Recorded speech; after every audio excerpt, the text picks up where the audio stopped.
بسم اللہ الرحمن الرحیم۔ مولانا اعظم طارق شہید رحمۃ اللہ علیہ ایک جری عالم دین کی داستان۔ پاکستان کی سیاسی اور مذہبی تاریخ میں کئی ایسی شخصیات گزری ہیں جنہوں نے اپنے علم و جرأت اور استقامت سے عوام کے دلوں میں ایک خاص مقام بنایا، لیکن کچھ ہستیاں ایسی ہوتی ہیں جو نہ صرف الفاظ بلکہ اپنی علمی زندگی سے بھی ایک تحریک بن جاتی ہیں۔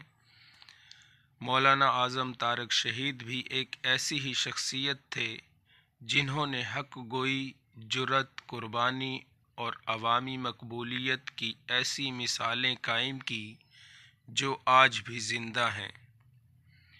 ابتدائی زندگی اور علمی سفر۔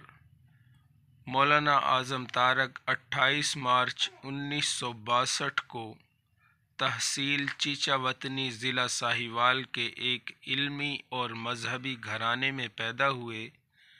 آپ کا تعلق راجپوت منہج خاندان سے تھا۔ علم دین سے شغف بچپن ہی سے نمایاں تھا۔ یہی وجہ تھی کہ ابتدائی مذہبی تعلیم جامعہ ربانیہ ٹوبہ ٹیک سنگھ، جامعہ نعمانیہ چنوٹ اور پھر جامعہ علوم الاسلامیہ بنوری ٹاؤن کراچی میں حاصل کی۔ دینی علوم میں مہارت کے ساتھ ساتھ آپ کی تقاریر اور قوت استدلال ایسی تھی کہ سننے والے محصور ہو جاتے۔ آپ نے میدان خطابت میں قدم رکھا تو عوام کے دلوں میں گھر کر لیا۔ سیاسی میدان میں قدم اور عوامی مقبولیت۔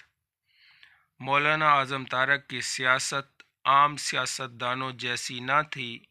وہ اقتدار کے خواہاں نہ تھے، بلکہ اپنی سیاست کو اسلام اور ناموس صحابہ کے تحفظ کے لیے وقف کر چکے تھے۔ یہی وجہ تھی کہ انہوں نے کئی مشکلات کا سامنا کیا، قید و بند کی صعوبتیں برداشت کیں، لیکن اپنے موقف پر ہمیشہ ثابت قدم رہے۔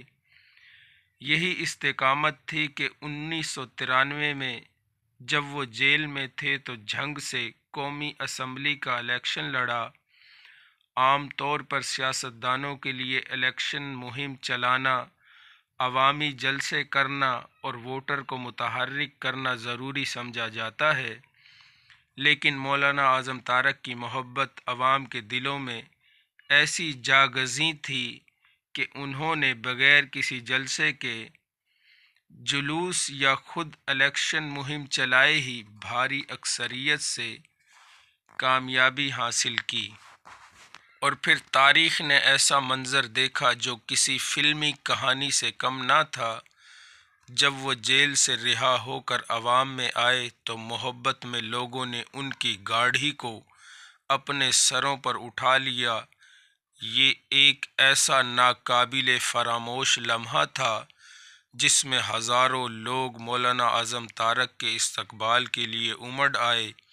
ان کے چہرے پر ایک خاص نور، آنکھوں میں جرأت اور زبان پر ہمیشہ کی طرح حق و سچائی کی گرج تھی۔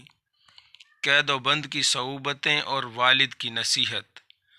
مولانا اعظم طارق کو بارہا قید و بند کا سامنا کرنا پڑا، لیکن وہ ہمیشہ استقامت کا پہاڑ بنے رہے۔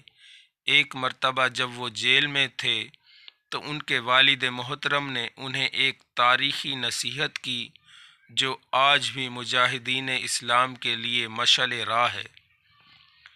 بیٹا، جب تک کوئی مجاہد میدان جنگ میں نہیں اترتا، اس وقت تک اس کے پاس سوچنے سمجھنے اور کوئی دوسرا راستہ اختیار کرنے کا جواز ہوتا ہے، لیکن جب وہ میدان کارزار میں اتر آئے پھر اسے فرار کی راہ اختیار نہیں کرنی چاہیے۔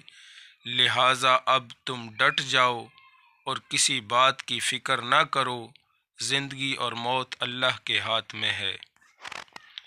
یہی وہ الفاظ تھے جنہوں نے مولانا اعظم طارق کی مزید جرأت و استقامت عطا کی اور کسی بھی دباؤ کے آگے نہ جھکے۔ شہادت ایک لازوال قربانی۔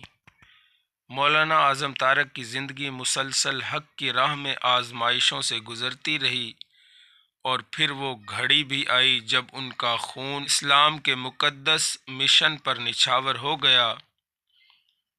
6 اکتوبر 2003 کو جب وہ قومی اسمبلی کے اجلاس میں شرکت کے لیے اسلام آباد جا رہے تھے، کشمیر ہائی وے پر ان کی گاڑی پر حملہ کیا گیا۔ گولیوں کی بوچھاڑ میں وہ اور ان کے 4 محافظ موقع پر ہی شہید ہو گئے۔ ان کی شہادت کی خبر جنگل میں آگ کی طرح پھیل گئی اور پورے ملک میں غم و غصے کا لہر دوڑ گئی۔ جھنگ، چیچاوتنی، کراچی اور دیگر شہروں میں لوگ سڑکوں پر نکل آئے۔ ان کے جنازے میں لاکھوں افراد نے شرکت کی اور آج بھی ان کا ذکر عزت و احترام کے ساتھ کیا جاتا ہے۔ یادگار الفاظ اور تاریخ میں مقام: مولانا اعظم تارک صرف ایک نام نہیں بلکہ ایک تحریک کا عنوان ہے۔ وہ ایک ایسی شخصیت تھے جو نہ بکی، نہ جھکی، نہ ڈری اور نہ ہی کسی سمجھوتے پر آمادہ ہوئی۔ ان کی شہادت نے حق و باطل کی جنگ میں ایک نئی روح پھونک دی اور اس کے چاہنے والوں ہمیشہ کے لیے یہ درس دے دیا کہ ظلم کے خلاف کھڑا ہونا ہی اصل کامیابی ہے۔ ان کی جرأت، استقامت اور عوامی محبت کی داستانیں آج بھی زندہ ہیں۔ وہ مرد میدان تھے جو جیل سے بھی انتخابات جیت کر عوام کے سروں پر براجمان رہے، اور شہادت کے بعد بھی لوگوں کے دلوں میں ہمیشہ زندہ رہیں گے۔ اللہ تعالیٰ ان کے درجات بلند فرمائے اور ان کی قربانیوں کو قبول کرے۔